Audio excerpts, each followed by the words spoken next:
যেভাবে আমার হাসনাত ভাই বলে গেছে, এত পাইনলেস বনলেস হয়েছে ক্ষমতার জন্য। ফকির মিসকিন বস্তির ছেলেমেয়েরা আজকে বড় বড় রাজনৈতিক দলের নেতা হয়েছে। ওর নাম পরিচয় নাই, ওদের শিক্ষা দীক্ষা নাই। যারা শত্রু চেনে না, যারা আজাদির লড়াই বোঝে না, যারা হাজার বছরের ইতিহাসের স্বাধীনতা সার্বভৌমত্ব বোঝে না, ওই সকল ক্লাউন গোলামরা আজকে বাংলাদেশের রাজনৈতিক দলের নেতা। এবং তারাই প্রত্যেক পাড়ায় মহল্লায় এলাকাবাসীর কাছে ভোট চেয়ে বেড়াচ্ছে।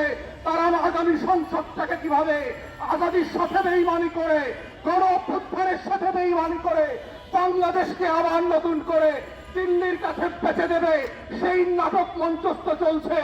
আমার এই সোনার বাংলার সুশীল বুদ্ধিবেশ্যারা গত 54 বছর এই জাতির সবচেয়ে ক্ষতিকর শত্রুকে বন্ধু আকারে আমাদের সামনে পরিচয় করিয়েছে।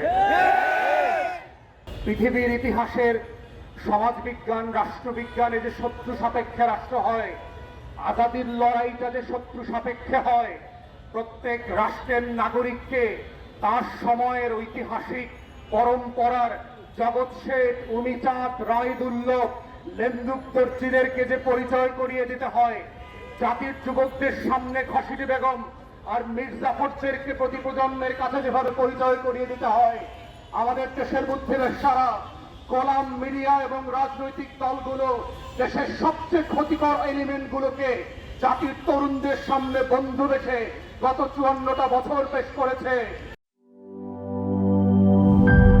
গ্লিটারের টুইন লেমন ও অ্যান্টিব্যাকটেরিয়াল ফর্মুলা বাসনকে চকচকে জীবাণুমুক্ত করে আমাদের দেয় গ্লিটার গ্যারান্টি।